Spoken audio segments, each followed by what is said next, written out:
coucou à tous, merci d'être connectés avec moi ce soir, cet après-midi, ça dépend de votre position géographique. C'est la guêpe, toujours un plaisir d'être avec vous et toujours un plaisir de partager mes directs et mes bâillements. Qu'est-ce qui se passe en ce moment et à cet instant?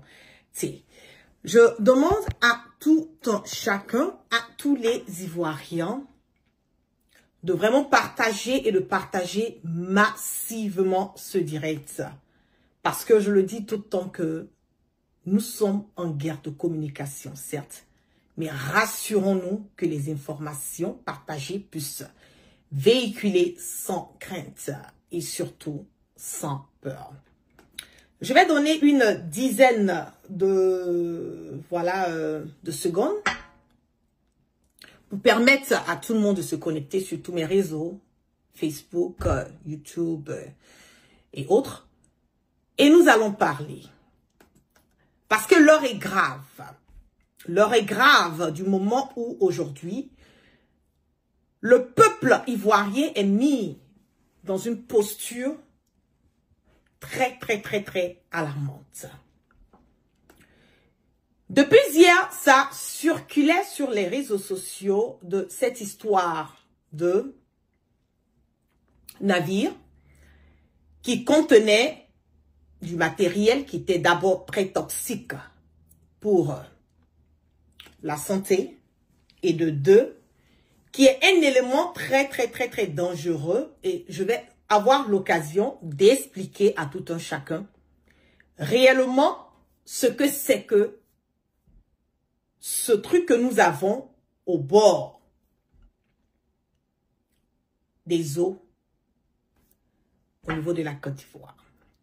Bien avant de démarrer, je vais vous faire regarder pour que vous puissiez mieux comprendre le danger de ce que les Ivoiriens courent en ce moment et à cet instant T, venant des autorités, venant de celui-même qui se dit être à la tête de la Côte d'Ivoire, qui n'arrive pas à gérer, qui n'arrive pas à prendre des décisions qui vont dans le sens du bien-être et des décisions qui vont dans le sens d'emmener la Côte d'Ivoire à ne pas se retrouver dans des situations pas du tout bonnes. Je vais vous laisser regarder pour que tout un chacun puisse comprendre le level du danger que les Ivoiriens courent. On y va. On regarde rapidement cet extrait et nous allons mieux comprendre. Ce qu'on croit comprendre sur la présence de ce nitrate d'ammonium dans le port de Beyrouth, c'est qu'en 2013, un bateau qui était parti de Géorgie et qui allait au Mozambique, faisant escale à Beyrouth, avait ce nitrate d'ammonium. Le nitrate d'ammonium, c'est de l'engrais, hein, soyons ça sert à produire de l'engrais ou de l'explosif. Oui, mais voilà. ça sert d'abord à faire de l'engrais. Et parfois, on peut bricoler de l'explosif et parfois ça explose, mais c'est de l'engrais. Et donc, ce bateau arrive au port de Beyrouth. Pour des raisons de sécurité, le bateau n'est pas aux normes. Donc, le bateau est retenu, là. Comme ça arrive très souvent dans cette espèce de jungle qu'est le transport maritime, avec des compagnies. La compagnie, je crois, enfin, le bateau était enregistré en Moldavie. La Moldavie est un pays qui n'a pas d'accès à la mer. Donc, vous voyez le genre de choses qu'on voit flotter sur les eaux. Donc, le bateau est bloqué. Les autorités du port disent on peut pas laisser ça sur le bateau, donc sortent les tonnes. Ce sont des sacs d'engrais, hein. Enfin c'est de l'engrais. Les stocks là. Le problème, c'est que le nitrate d'ammonium, c'est un produit qui peut être dangereux, comme on l'a vu à Beyrouth, comme on l'a vu à ZF à Toulouse, comme on l'a vu à Brest, comme on l'a vu aux États-Unis. Brest en 47. Il faut faire attention à la manière dont il est stocké. Et manifestement, et on ne sait pas pourquoi, hier, le stockage n'était pas dans de bonnes conditions, puisqu'il y a eu un problème. Mais il y avait eu ce même problème, je le rappelle, à Toulouse, chez AZF, chez un industriel français soumis à des contrôles extrêmement stricts. Donc ça arrive. Le problème, c'est que ça arrive dans un pays qui a déjà d'énormes problèmes. Ok. Donc, d'abord, pour vous dire réellement le danger de ce produit. Qu'est-ce qui s'est réellement passé? Comment est-ce que cette cargaison s'est retrouvée au bord des eaux au niveau d'Abidjan? D'abord, le navire a quitté la Russie. De la Russie, c'est en destination pour Malte, qui est un pays qui est un peu vers la Tunisie et l'Italie. Il y a eu un problème technique en route. Et ce qui concerne le problème technique, c'est que toute la cargaison a été souillée. Souillée dans quel sens? Souillée dans le sens où il y a eu un mélange d'eau et un mélange d'essence. Voilà. Mélange d'eau et mélange d'essence. Et comme il y a eu le problème, il fallait maintenant faire revenir la cargaison parce que ceux qui ont voulu prendre cette marchandise ont finalement dit non, nous on ne veut pas. Donc il y a eu un refus pour tous les pays. Que ça soit Norvège, je mets note pour que je puisse être... C'est que ça soit la Norvège, la Suède et autres. Donc, le navire a quitté maintenant, qui partait à un truc à Malte, s'est retrouvé maintenant aux côtes anglaises. Et arrivé aux côtes anglaises, le navire a pu décharger, si je ne me trompe pas, 300 tonnes qui ont été déchargées dans la mer. Et les 300 tonnes qui ont été déchargées dans la mer, le reste maintenant a été mis dans un autre bateau. Tous les autres pays européens, d'autres pays africains ont refusé catégoriquement que ce navire accoste sur leur côte.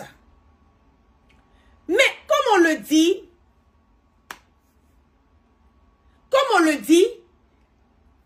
nous avons toujours, je le dis haut et fort, c'est toujours l'Afrique.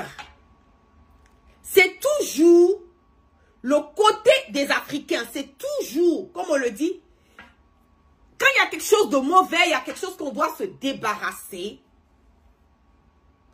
c'est toujours un pays africain qui doit être en mesure de récupérer ce que les autres ne veulent pas.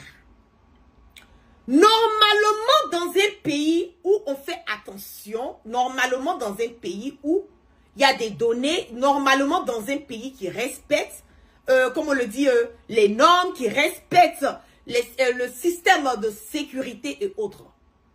Ce genre de cargaison, en 2015, Ouattara l'a dit que ces genres de cargaison ne peuvent pas avoir accès sur les bords de la Côte d'Ivoire sans autorisation spéciale. Et généralement, quand on envoie un navire part dans un pays, on nous donne déjà ce qui est le contenu du navire. Et du moment où il y a eu un problème sur ce navire et que les autres pays ont refusé, comme la Norvège, la Suède, tous les autres pays aux alentours, même le côté voilà, des anglophones, ils ont refusé. Pourquoi est-ce que ce colis a été accepté au bord de notre pays? Je vais l'expliquer rapidement. Il y a eu plus de 20 000 tonnes. Plus de 20 000 tonnes de ce produit qui était dans le navire. Et ils ont déchargé, je l'ai dit encore, 300 tonnes. Je vais vous montrer rapidement. Voilà. La position du navire qui s'appelle Zibrada. Is at West Africa. Voilà. Je vais vous montrer aussi là ce qui se dit. Après avoir déchargé 19 700 tonnes d'engrais au nitrate d'ammonium en big bag dans le port de Great Yarmouth, comté de Norfolk, Angleterre, et procédé à l'immersion d'environ 300 tonnes d'engrais pollués aux hydrocarbures à la limite des eaux territoriales anglaises avec l'accord des autorités et sous la surveillance de plusieurs remorqueurs, le Ruby est arrivé pour réparation dans le port de Tyne. Le 5 décembre, il est en cale sèche. On nous dit encore que sa cargaison a été déchargée sur le Zimrida, pavillon appartenant au même amateur. Le Zimrida a quitté le port de Great Yarmouth hier soir, 16 décembre. Il passera au large de Sherbrooke dans l'après-midi. Il est annoncé pour les Palmas Archipel des Canaries le 23 décembre 2024, après cette escale technique. Donnez-moi une seconde, j'essaie de... L'image un peu... Après cette...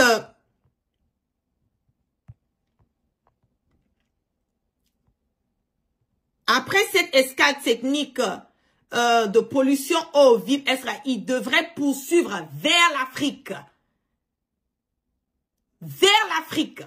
Et on nous dit encore, bravo aux autorités anglaises d'avoir accepté et ils ont refoulé cette cargaison. Mais ce que la guerre veut comprendre, c'est que quand ils ont quitté les côtes anglaises, ils disent que ça va aller au dépotoir. Le dépotoir, c'est l'Afrique. Et le dépotoir choisi, c'est la Côte d'Ivoire. Vous imaginez un produit dangereux qui est utilisé, certes, pour l'histoire d'engrais. Mais ne l'oubliez pas que c'est un produit qui peut être utilisé pour la fabrication des bombes artisanales. Donc, imaginez que ce produit-là rentre dans la main des terroristes.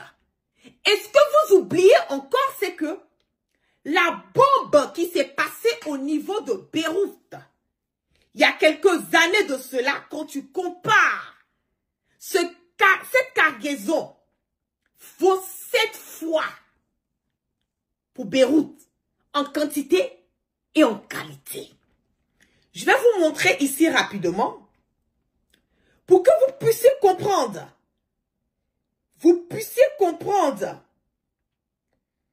quel est le danger de cette histoire. Donnez-moi une seconde. Le bateau est arrivé à Abidjan le 30 décembre. Le bateau est arrivé le 30. Il devait décharger normalement demain lundi. N'est-ce pas? Et le bateau était au quai numéro 5 au port. Et normalement, comme je l'ai dit auparavant, ce produit ne peut pas rentrer dans les eaux de la Côte d'Ivoire sans autorisation. Donc, qui a donné l'autorisation à ce navire qui contient un produit explosif, dangereux, chimique, qui peut même faire sauter tout Abidjan? Qui a donné l'autorisation à ce navire de venir au bord des eaux ivoiriennes? Et en plus de cela, le bateau, ils nous disent, quand il y a eu des problèmes là-dessus, ils nous disent, je vais vous montrer la géolocalisation du bateau pour que vous puissiez mieux comprendre. Ils nous disent que le bateau a quitté Abidjan et que eux, ils n'ont plus accepté. Mais ce n'est pas la vérité. Parce que le bateau, le navire est encore en ce moment et à cet instant-ci. Voici la géolocalisation Zimrida du bateau. Le bateau est encore là au bord de nos côtes. Et qu'est-ce qu'ils veulent faire? Ou qu'est-ce qu'ils sont en train de faire? Je vais vous montrer encore le document qui démontre encore, voilà, vous avez vu, Zimrida, qui est là, qui est le nom du bateau, du navire, qui est là, qui a été accepté. Et comme il y a eu plein de polémies là-dessus, qu'est-ce qu'ils ont fait? Je l'ai dit qu'ils ont dit que c'est acquitté. Donc, ils ont refait, ils ont refalsifié un autre document où ils ont enlevé le nom du bateau. Vous voyez qu'il n'y a plus le nom du bateau qui est là, hein? Zimrida, qui est sur le document. Vous le voyez? Il n'y en a plus. Et ce qu'ils ont fait, c'est quoi? C'est que ils ont donné l'impression que le bateau est parti, le navire est parti. Mais le navire n'est pas parti. Le navire est costé et encore positionné, qui est là sur les eaux, au bord des eaux. Voilà, voilà le navire qui est là. Zimrida qui est là. Vous voyez bien sur l'écran. Donc, ça a fait le tour de la mer. Il s'est quitté, ça a fait le tour et c'est revenu encore se positionner pour décharger. Donc, en ce moment et à cet instant T, il y a un chargement d'explosifs au bord de lac Abidjan. En ce moment et à cet instant T, et quelque chose qu'on dit qui est souillé, quelque chose qui n'est pas bon, quelque chose qui peut... Vous vous rappelez de cette histoire des déchets toxiques du temps de Adama Bitogo.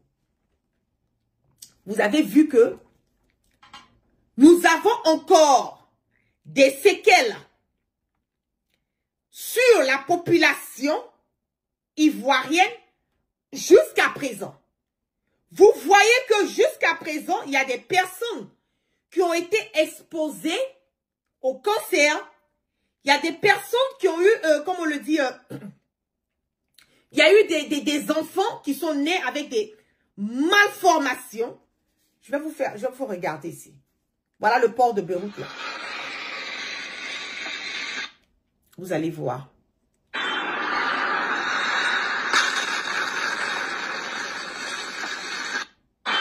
Vous avez vu?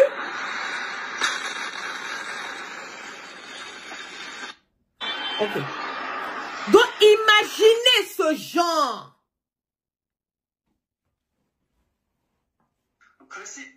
On va écouter. Ça c'est stable sous conditions on va regarder. normales, donc température ambiante. Faut que je vous montre rapidement.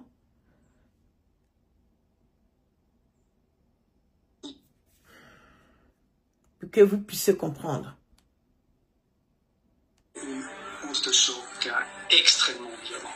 Si maintenant ce composé, ce solide, ce sel est en contact avec du feu, c'est là où ça devient très dangereux.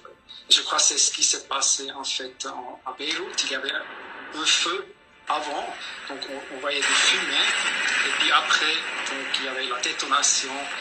Mais ce qui était vraiment violent, c'était pas le feu, c'était cette onde de choc. Le solide se décompose en gaz. Et un gaz prend beaucoup plus de volume que le solide. Donc il y a une augmentation de volume énorme dans très peu de temps et ça crée cette onde de choc. Le nitrate d'ammonium, ça c'est produit en énorme quantité, donc on parle de millions de... Donc, vous avez vu le danger. Et comme les autorités, ils étaient au courant, oui, ils étaient au courant, et c'est quelle société qui a donné le OK d'accepter, qui a payé cette cargaison? Les autorités étaient au courant de ça, et ils sont en train de mentir que le bateau a quitté vers 16 h les eaux de la Côte d'Ivoire. C'est faux. Le bateau allait tourner et revenu se repositionner. Donc, en ce moment et à cet instant-là, ce bateau se trouve encore au bord des eaux de la Côte d'Ivoire. Et ils sont prêts à décharger cela. Donc, vous vous rendez compte du danger que les Ivoiriens courent. Vous vous rendez compte des maladies que nous pouvons avoir. Parce que ces gens de cargaison, il faut forcément une unité spéciale pour se rassurer que les choses sont faites dans les normes. Et si normalement, on ne peut pas faire entrer ce genre de bateau au bord de la Côte d'Ivoire sans l'autorisation. Qui a donné l'autorisation d'accepter quelque chose qui est souillé de ce genre à avoir accès au bord de la Côte d'Ivoire?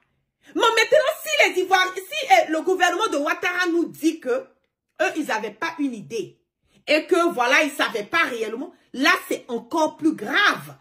De dire qu'ils n'avaient même pas une idée de ce qui était dans le bateau. Cela veut dire que n'importe quoi, n'importe comment peut avoir accès à notre pays et ils n'ont aucune idée.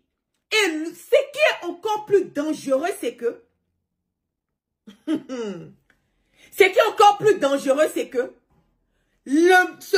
ce produit peut être utilisé pour faire des bombes. Pour faire des bombes artisanales. C'est que si ça rentre, une petite quantité, rentre dans la main des terroristes, ils peuvent utiliser cela pour fabriquer des bombes. Mais les bombes là, c'est où ils vont aller positionner ces bombes. Qui aura accès à ces bombes? C'est qui on va aller bombarder? Est-ce que vous vous rendez compte? Surtout ces temps-ci, quand on parle du recensement de ces Syriens, que moi, la guerre, je le dis haut et fort, à qui veulent entendre que je n'ai pas confiance. Parce que ces gens-là sont connus dans les histoires de terroristes. C'est pas moi qui ai dit ça. Les Américains ont saisi plus de 6 terroristes syriens en Côte d'Ivoire. Imaginez. Est-ce que le gouvernement ivoirien a fait exprès? Parce que ce produit, comme on le dit, les intéresse pour d'autres fins? Ou bien, ils l'ont acheté par rapport. C'est ce que les Ivoiriens veulent comprendre. Et c'est en cela que, même la chaleur, effectivement, je lis un commentaire qui dit même la chaleur peut faire exploser. Effectivement, c'est ce qui est arrivé aussi à Beyrouth. Même la chaleur peut faire exploser. Vous imaginez un truc de ce genre explose à Abidjan. Je dis, c'est tout Abidjan, on va enlever sur la carte de la Côte d'Ivoire. C'est tout Abidjan qu'on va enlever sur la carte de la Côte d'Ivoire. Donc je le dis haut et fort, que nous sommes en danger. Les Ivoiriens sont en danger. Pourquoi à chaque fois que quelqu'un refuse quelque chose, qu'on parle de toxique, qui peut avoir un effet secondaire sur l'environnement, sur la santé des Ivoiriens, pourquoi est-ce que c'est toujours la Côte d'Ivoire qui est le pays à accepter tous ces bordels et ces chiélis? Quand quelqu'un d'autre dit on ne veut pas quelque chose que les autres pays ont refusé, ils ne veulent même pas que ce navire-là vienne au bord de leur pays. Ils ont complètement refusé. Mais c'est toujours la Côte d'Ivoire qui va accepter. Mais finalement, Ouattara, là, il veut une Côte d'Ivoire sans les Ivoiriens. Il veut tuer les Ivoiriens. C'est de ça qu'il s'agit. Il veut tuer les Ivoiriens ou pas? On sait que vous, là, votre vie, là, ce n'est pas en Côte d'Ivoire. On sait que vos programmes, là, c'est de se retrouver quelque part en Europe. On le sait. Mais de grâce, ayez pitié des pauvres Ivoiriens. Ayez pitié des pauvres Ivoiriens. On ne peut pas venir déposer un produit toxique de ce genre dans un pays. Un autre pays ou bien même d'autres pays ont refusé. Vous voyez à quel point, quand je vous dis que la Côte d'Ivoire part de mal en pire, que les Ivoiriens sont en danger dans la main de Ouattara. Vous voyez? Les histoires des déchets toxiques là. Ça ne vous a pas emmené à comprendre que nous ne devons même plus commettre ces genres d'erreurs. Non? Vous continuez. à insister, à persister. Parce que vous, là, tout ce qui vous intéresse, là, c'est votre propre intérêt. Quelque chose qui n'est pas bon d'essuyer, là, vous, là, comment vous pouvez accepter cela chez vous? Si c'était bon, là, ceux qui ont commandé cette cargaison-là, pourquoi eux, ils ont refusé, ils disent qu'ils ne veulent plus? C'est parce qu'ils connaissent. C'est parce qu'ils connaissent le danger. Et un mélange d'eau et en plus d'essence dans cette cargaison. Vous acceptez ça chez vous. Et vous venez mentir que vous c'est parti, ce n'est plus au bord de la côte, alors que c'est encore au bord de la côte. Et vous êtes prêts à décharger cela.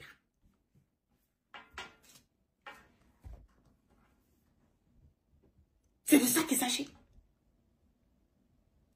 C'est de ça qu'il s'agit. C'est grave. L'heure est grave. L'heure est grave. Je vous dis 2025, il est temps pour nous de prendre notre bâton de pèlerin et vraiment réfléchir. Parce que la Côte d'Ivoire est un danger dans les mains de Ouattara. Le volet sécuritaire, c'est 0. Volet santé, c'est 0. Maintenant, on accepte du n'importe quoi au bord de nos eaux parce que on a des intérêts ou bien parce que on veut utiliser ou bien parce que il y a un agenda toujours. Toujours. Et le nitrate d'ammonium avec un peu de chaleur explose. Explose. Je lis un commentaire ici qui dit nos autorités sont sadiques. C'est ça, je sais qu'ils sont plus que Al-Shaitan. Ceux-là, on ne sait même pas comment est-ce qu'on va décrire la méchanceté de Ouattara et de son gouvernement. On ne sait pas comment décrire cela. Parce que c'est un autre level, au fait. C'est un autre level. Mais on va suivre et on va continuer de suivre, comme on le dit, ce dossier. Ils n'ont pas dit que ce n'est pas là. Nous, on sait que c'est là. On a déjà démontré. Et je montrais ici, voilà, la preuve qui démontre encore par A plus B que ce truc est encore au bord des eaux, voilà, de la Côte d'Ivoire. Donc, qui viennent démontrer que ce n'est pas là. Mais de toutes les façons, là, vous allez monter, vous allez descendre, là, ça va se savoir. On va savoir réellement ce qui se passe. C'est de ça qu'il s'agit. Nous allons savoir réellement ce qui se passe. Donc, sur ce, je vais dire merci à toutes les personnes qui sont restées connectées avec moi ce matin, cet après-midi. Ça dépend de votre position géographique. Que la grâce de Dieu soit sur tout un chacun. Et que Dieu, dans sa miséricorde, continue de nous protéger, parce que dans la main de ceux-là, ceux qui sont à la tête de la Côte d'Ivoire, c'est des démons qui sont à la tête de la Côte d'Ivoire. Ils s'en foutent du bien-être des Ivoiriens. Tout ce qui les intéresse, c'est leur, comme on le dit, leurs intérêts. Ils en ont que dalle que les Ivoiriens meurent. Ils en ont que dalle que ce truc-là explose au bord de la Côte d'Ivoire, au bord des eaux, voilà, de la Côte d'Ivoire. C'est pas leur problème. Ils n'en ont rien à foutre. Voilà. Donc, c'est à vous, c'est à nous de prendre notre responsabilité pour se rassurer que vraiment nous avons participé à ce changement à venir. Donc, je vous claque plein de bisous. Passez une excellente journée, un bon dimanche. Et puis, on est ensemble. Peace out.